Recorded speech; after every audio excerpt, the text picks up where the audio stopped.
এই হৃদয় বিদারক দৃশ্য দেখে হয়তো নিজের চোখের পানি আর আটকে রাখতে পারবেন না। ৭৮ বছর বয়সী আব্দুল গফুর মল্লিক জন্ম থেকেই অন্ধ। তবুও জীবনের একেবারে শেষ প্রান্তে এসে বেঁচে থাকার তাগিদে হাটে বাজারে, বাসে, ট্রেনে, রেল স্টেশনে, এমনকি রাস্তায় রাস্তায় ঘুরে নিজের হাতে বানানো নারিকেলের নাড়ু বিক্রি করে জীবিকা নির্বাহ করছেন। আমার মার পেটের থেকেই আমি জন্ম অন্ধ। তাহলে চলাচল করেন কিভাবে? আল্লাহ চালায়, যে আল্লাহ সৃষ্টি করে পাঠাইছে সেই আল্লাহই মানে চালায় না। এটি শুনে হয়তো অনেকেই মেনে নিতে পারবেন না, তবে কষ্ট হলেও এটি নির্মম সত্য। বয়সের ভারে পিঠ বেঁকে গেছে, শরীরের চামড়া কুঁচকে গেছে। তার প্রতিটি পদক্ষেপ যেন বলে দেয় শরীরটা আর আগের মতো সাড়া দেয় না। পা টিপে টিপে চলতে হয় তাকে। কষ্ট যদি হয় তাতে তো আল্লাহ কইছে কষ্ট করে খাবে। নবীদের শিক্ষা করুণা, ভিক্ষা মেহনত করি খান। আমি ওই কারণেই ভিক্ষা করি, পাও টিপে টিপে যাই, মানে আল্লাহ আমার একভাবে চালায় নেয়। তার চোখে মুখের ভাঁজে লুকিয়ে আছে শত কষ্ট, তবু মুখে শান্ত এক হাসি। চাহনিতে নেই অভিযোগ বা হতাশা, আছে এক অদ্ভুত ধৈর্য আর প্রাপ্তি। উনি অনেক কষ্ট করে, বয়স্ক মানুষের রাত ধরেন দিন নেই রাত নেই, এই আইটিয়ে যায় ভান্ডারিয়া। উনি খুব কষ্ট করে চলাফেরা করে রাস্তা দিয়ে, ট্রেনে যাবি আসবি করে মুড়ি নিয়ে যায়, এত করে মুড়ি নিয়ে যাবে, মুড়িই খায়। উনি কোথায় কিছু কিনে খায় না। উনি আর্থিক অবস্থা খুবই। আব্দুল গফুর মল্লিক যেন কোটি মানুষের ভিড়ে এক অনন্য প্রতীক, যিনি অন্ধকারেও নিজের আলো খুঁজে নিয়েছেন। টাকা চিনি কেবে 5 টাকার কয়েল দিলে ঠিক পাই, আবার 2 টাকার কয়েল দিলে 5 টাকার নোট। আমি বলে যাই দেখাও। আবার ওই 10 টাকার নোট জিনিস দেয়, তা নিয়ে 5 টাকার হাতে মাপ দেয়। একটি জিনিস যা যেন তার দারিদ্র্যের চিহ্ন স্পষ্ট করে, খালি পায়ে ময়লা ও ছেঁড়া লুঙ্গি পাঞ্জাবি পরে তিনি। কারণ আর্থিক সীমাবদ্ধতার কারণে ভালো কোনো পোশাক কেনার সামর্থ্য নেই। ভালো পাঞ্জাবি দেবে জুটাবো, এরকম করবো, যেগুলো আছে সেগুলো করি। ভালো যদি আল্লাহ কোনদিন ভালো করে বা ভালো যেদিনকে দৈন্য সেজে চলে যাবো, সেদিনকে ওইটা যায়া ভালো করে হবো, সেদিনকে ভালো। এই চিত্রই যেন তার জীবনের এক অদ্ভুত বাস্তবতা তুলে ধরে, যেখানে দারিদ্র সংগ্রাম প্রতিদিনের সঙ্গী। সন্তান নাই কোনো? আল্লাহ দেয় নাই, আল্লাহর খেলা। আল্লাহ না দিলে পাওয়া যায়। দর্শক, আজকের এই প্রতিবেদনে আপনাদের সামনে তুলে ধরছি আমাদের সমাজের এক সত্যিকারের নায়ক, আমাদের সুপারহিরো আব্দুল গফুর মল্লিকের জীবন সংগ্রামের গল্প। ওনার আমি ছোটবেলা থেকে চিনি, এগুলো বিক্রি করেন, টাকাও চেনে। আমরা শয়তানি করে তখন 4 আনা ছিল, 8 আনা ছিল, দিতাম, নিত না, টাকা না, 1 টাকা দিতাম, 2 টাকা দিতাম, তখন চিনতো। মানুষ খুব ভালো, এই ব্যবসা করে খায়।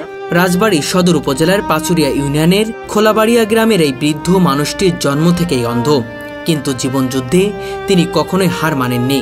আমি এমন ভাবে চলি যে ট্রাক এটার ভাড়াটা আসে, হঠাৎ যদি বাজার যেতেন শেষ। সেই কারণে মানে যে রাস্তা, ছোটবেলা থেকেই দারিদ্র ও অন্ধকার তার নিত্য সঙ্গী। রাস্তায় এরকম চলাচল করি, আর এক পাশ দিয়ে মানে ঠিক মতো যাই। আবার যদি কারো দেখলাম যে দেখাতে বলে আমার ধরো তো একটু, আমার একটু খেয়ে দাও, তা মানুষে দেয়। মাত্র 9 বছর বয়সেই শুরু হয় তার সংগ্রামের পথ চলা। ঢেকি পাড় দেওয়ার কাজ করতেন তখন। ছোটবেলায় কাজ টাজ করার ভিতরে মানে আমার কোনো বড় বোন ছিল না, এই দান বানছি দেখিতি। কিন্তু ভাগ্য যেন কখনোই তার পক্ষে ছিল না।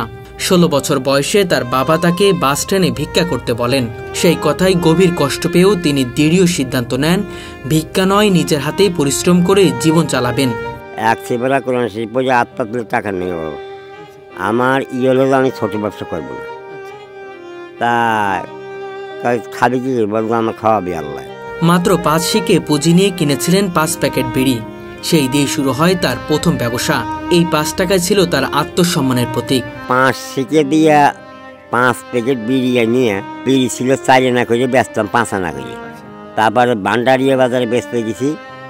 একটা লোক রূপপান মোল্লার নামে টিটকিরি দেখায় কি যে 140 পয়সা হবেন না কি, তাই সেই 5 শিকের দোকান। ধীরে ধীরে সফলতা আসতে শুরু করেছিল। বাড়ির আঙ্গিনায় ছোট একটি দোকানও দিয়েছিলেন, কিন্তু সময়ের সঙ্গে সঙ্গে বাকির খাতায় ডুবে গেছে। শেষ পর্যন্ত দোকান গুটিয়ে ফেলতে হয়। যত রং বেরঙের বিস্কুটাই কিনে, আনারকুলি, টোস্ট, নাড়ুয়া, হেসমা 200 টাকা হওয়া 200 টাকা সব আনছি, আর যে হলো হওয়া 2 টাকা সব আনছি, বেশি হলো 3 টাকা করে, একখান হলো 2 পয়সা করে, 3 পাই। তবুও তিনি থেমে যাননি। জীবনের শেষ বয়সেও আবার নতুনভাবে শুরু করেন নিজ হাতে তৈরি নারিকেলের নাড়ু, বাদাম ও হজমি বিক্রি করে সংসার চালানো। আমরা ছোটবেলাতে দেখতেছি নাড়ু বেছে, পাপড় বেছে, দেলকুচ বেছে, আমরা 4 আনা 10 পয়সা দিতাম, আবার টেনের তলে দিতাম যে দিয়ে এটা বড় করি, উনি কে চলবি না হরা, তারপরে টাকা 1 টাকা দিতাম, এক হরিং মার্কা টাকা দিয়ে খাইতাম। আগে 4 একটা নাড়ু বেচতো, এখন বেচে 2 হলো 10 টাকা। গ্রাম থেকে নারিকেল কিনে নিজ হাতে দা দিয়ে কাটেন, তারপর নিজেই কুড়েন, গুড়ের সঙ্গে মিশিয়ে তৈরি করেন সুস্বাদু নারিকেলের নাড়ু। নারকেল কিনে আনিয়ে বাসায় আনিয়ে ছুলিয়ে তারপরে যে নারকেল বানিয়ে যে নাড়ু তৈরি করি। আশ্চর্যের বিষয়, চোখে দেখতে না পেলেও সব কাজ নিজেই করেন, নারিকেল কাটা, কোড়া থেকে শুরু করে নাড়ু গোল করা পর্যন্ত। তারপর প্লাস্টিকের ছোট ছোট বয়েমে ভরে টিনের বয়েমে সাজিয়ে প্রতিদিন বেরিয়ে পড়েন জীবিকার সন্ধানে। একটা নারকেলের তো 25টা বানালাম, আর 25টা হবে না, গাড়ি ভিতরে গাড়ি ফেরে, মানে দেশ বিদেশের লোকে খায়।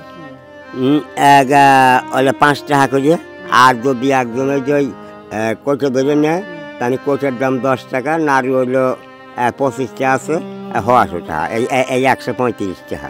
সেই বয়মের ওজন প্রায় 7 থেকে 8 কেজি, অথচ তিনি তা হাতে নিয়েই চলেন পায়ে পায়ে। রিক্সা ও ভ্যান ভাড়া দেওয়ার মতো টাকাও তার হাতে থাকে না। ওজন 7-8 কেজি হয়। 7-8 কেজি নয়, 7-8 কেজি আপনি একাই বহন করেন? হ্যাঁ, তাহলে তো অনেক কষ্ট হয় মনে হচ্ছে।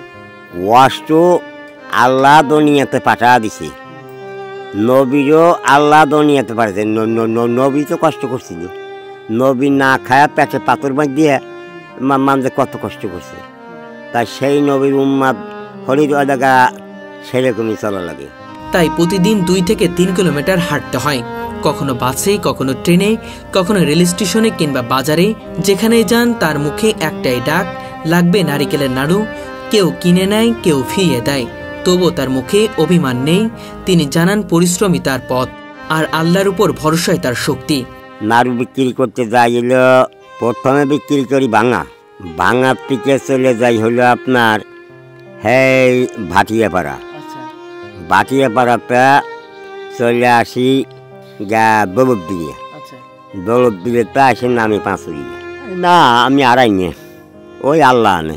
প্রতিদিন সকাল থেকে রাত পর্যন্ত কাজ করে আয় মাত্র 200 টাকা থেকে 300 টাকা, কিন্তু সেই টাকাতেই চলে সংসার।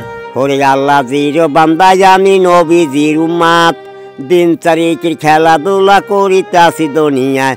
78 বছর 8 মাস বয়স দিলাম পরিচয়, নাম ঠিয়া আমার গফুর মল্লিক সবাকে জানাই। পিতার নাম শ্রী সাধু মল্লিক, খোলাবাড়ি আর গ্রামে বাড়ি সবাকে জানাই। গফুর মল্লিকের পাশে রয়েছে তার জীবনের অন্ধকারের আলো ছড়ানো সঙ্গী স্ত্রী নূরজাহান বেগম। নাড়ু তৈরি, বাদাম ভাজা কিংবা বয়ম গোছানো, সব কাজে নীরবে সহযোগিতা করেন তিনি। আমি তা তৈরি করি, আমার স্ত্রী তৈরি করে, আমার বিবি, সব কিছু আমি কি করি, উনি পাক দিয়ে দেয়। তাদের কোনো সন্তান নেই, তবে বড় ভাই কেরামত মল্লিকের ছেলে বাতেনকে নিজের সন্তান হিসেবেই বড় করেছেন। বাতেনও এখন তার বাবা মায়ের মতো মনে করেন। তবে অর্থনৈতিক দুরবস্থার কারণে গফুর মল্লিকই এখন সংসারের দায়িত্ব নিজের কাঁধে তুলে নিয়েছেন। মানে যে বাতির পালছি, মানে বাপ বাটার মতন, মানে ঢাকা ফুটপাতে কাপড় বেছে, আও কিছু আনে, আমিও কিছু আনি, 2 বাপ বাটা। তাদের টিনের ছাউনি দেওয়া ছোট্ট ঘরটাই তাদের আশ্রয়। বৃষ্টির সময় টিন ফুটো হয়ে পানি পড়ে, ঝড় এলে ছাউনি উড়ে যায়, আর প্রচণ্ড রোদের সময় ঘরে থাকা যায় না। তবু নেই কোনো অভিযোগ। জীবনের সব কষ্টের মাঝেও তিনি আজান শুনলেই ব্যবসা ফেলে উঠে পড়েন নামাজের জন্য। কাস্টমার যতই থাকুক না কেন, নামাজের সময় কোনো দেরি করেন না। 5 ওয়াক্ত নামাজ আমি 1 ওয়াক্ত বাদ দিই, যেখানে আজান দেয় সেখানে মসজিদে নামাজটা পড়ে নিই। তিনি বলেন, যতদিন বেঁচে থাকবো ততদিন নিজ হাতে কাজ করব, কারোর কাছে হাত পাতব না, আল্লাহ আমার ভরসা। এই একটি বাক্যই যেন লুকিয়ে আছে তার জীবনের সারমর্ম, একজন মানুষের অদম্য বিশ্বাস এবং আত্মসম্মানের গল্প।